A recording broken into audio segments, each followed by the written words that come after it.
Olá pessoal, professor Olivoto aqui. Fazia já um bom tempo que eu queria gravar um vídeo mostrando como que nós podemos usar aqui o aplicativo Shine para fazer uma análise um pouco mais detalhada da enchente que deu lá no Rio Grande do Sul, né? Então o aplicativo ele basicamente está sendo desenvolvido para análise de parcelas experimentais, né, fenotipagem de alto rendimento no melhoramento e tem uma aplicação na verdade, né, muito além disso. Então, nesse material de hoje eu vou mostrar para vocês com um pouco mais de calma e de detalhes, né, como que nós podemos usar ele para fazer uma análise em termos de cobertura de área por água, em metros quadrados, proporção e assim por diante.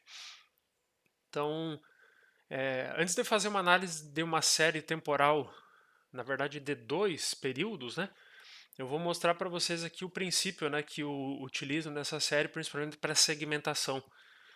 Então eu vou utilizar aqui nesse módulo de ortomosaicos únicos, né, eu vou carregar aqui um raster que eu baixei do Sentinel-2 e aí com base em dois rasters que eu vou fazer essa análise depois, né? Então eu tenho salvo aqui na minha área de trabalho em uma pasta aqui dois rasters de antes e depois das enchentes, né? Então 6/5 foi um período que tinha essa imagem, né, com uma cobertura sem muitas nuvens, né, e era um período onde a enchente estava bastante grande lá no sul.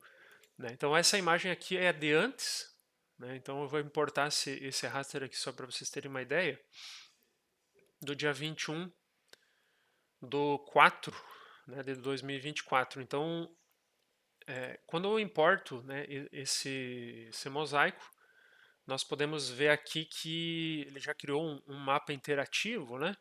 Depois dá para ajustar a questão das cores aqui, né? Mas a ideia é justamente mostrar para vocês isso, né? Tem um raster com 7 bandas que eu configurei utilizando o módulo manipulação aqui.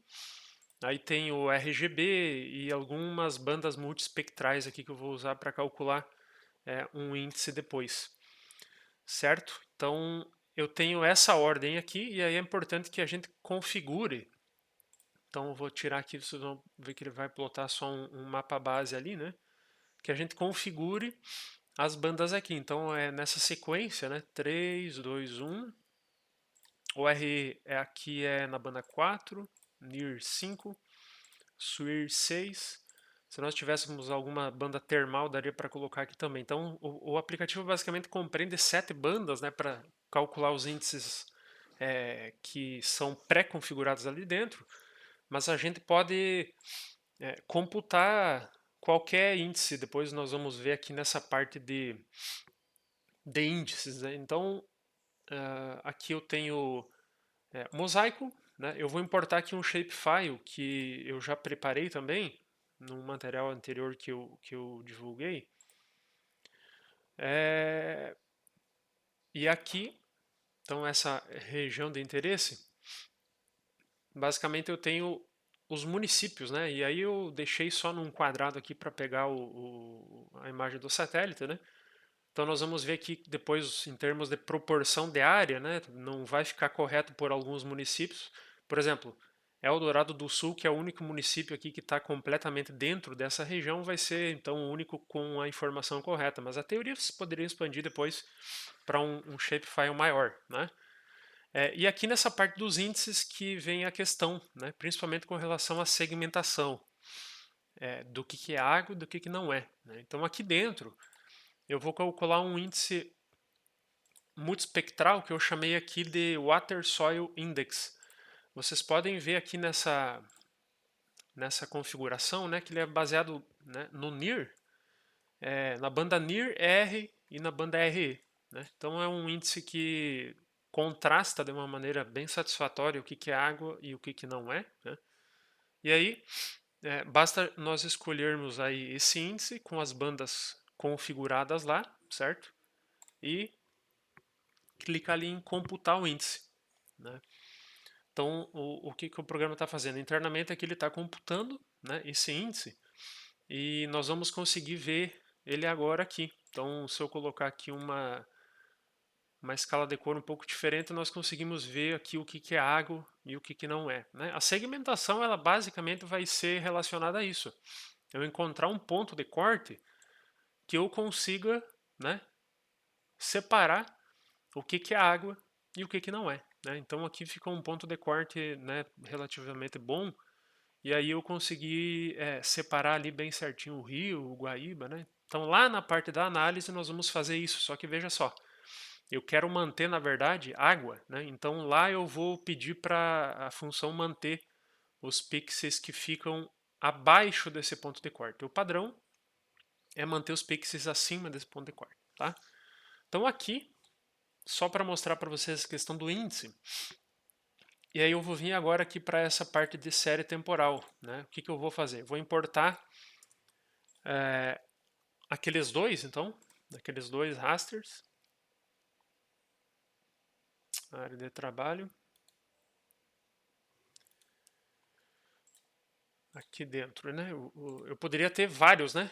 5, 10, né? E aí a função basicamente faz aí sim uma série temporal, né? Nesse caso. Estou importando aqui os arquivos.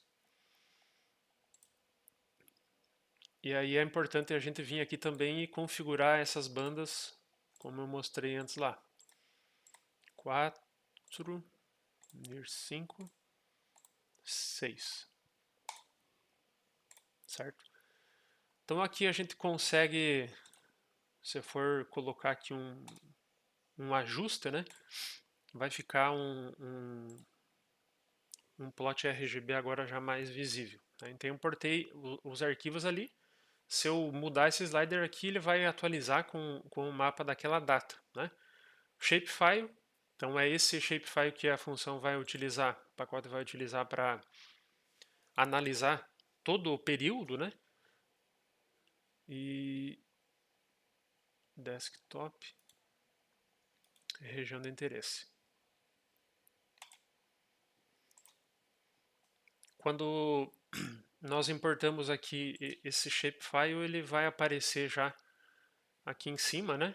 Então, se vocês notarem, eu tenho a imagem e os shapefiles ali, certo?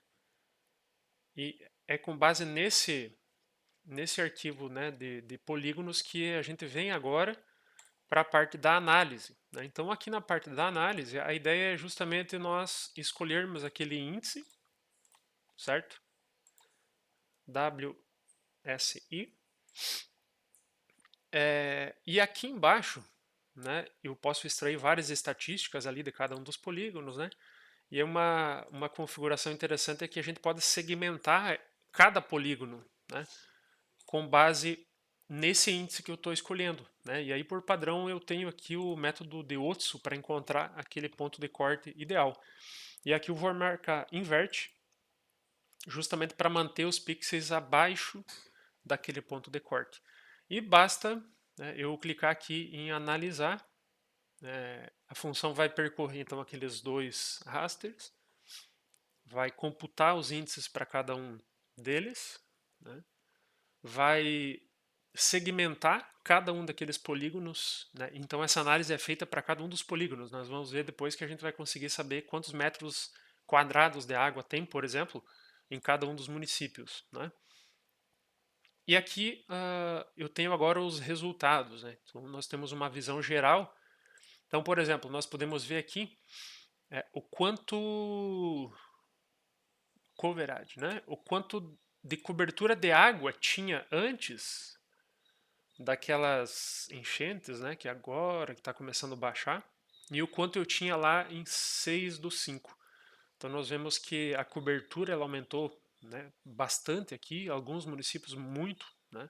Se eu pegar aqui a proporção geral, nós vamos ver que nós tínhamos ali uma mediana de 1% basicamente de toda aquela área coberta por água, né? Depois disso foi lá para praticamente 8%, né? Então, aqui uma visão geral. Eu posso comparar também aqui por município, né? Vamos pegar aqui então, acho que era Eldorado, que estava inteiro lá dentro daquele polígono, né? Porto Alegre, Guaíba, né? 3 municípios aqui nós conseguimos ver a cobertura de água que tinha antes, em termos do total da área, né? E depois das enchentes, certo? E aqui nós podemos ver alguns gráficos, né? Então eu vou pegar aqui, só ver qual que é o ID único, né? Por exemplo, Eldorado do Sul é o 9, né? No dia 24. E aí eu posso pegar, na verdade, um outro ID aqui desse mesmo município, que é o 33, ou seja, antes e depois. Então eu vou colocar ali o 9 e o 33, que vai ser justamente Eldorado do Sul, né? Antes e durante, né? Basicamente, essas, essas enchentes. Aqui nós conseguimos ver o RGB. Então, se nós marcarmos aqui slider, né, nós vamos ver, né, em uma comparação lado a lado como que ele estava antes, né, de toda aquela chuvarada e aí a água, aonde que chegou a atingir, né, naquele ponto ali.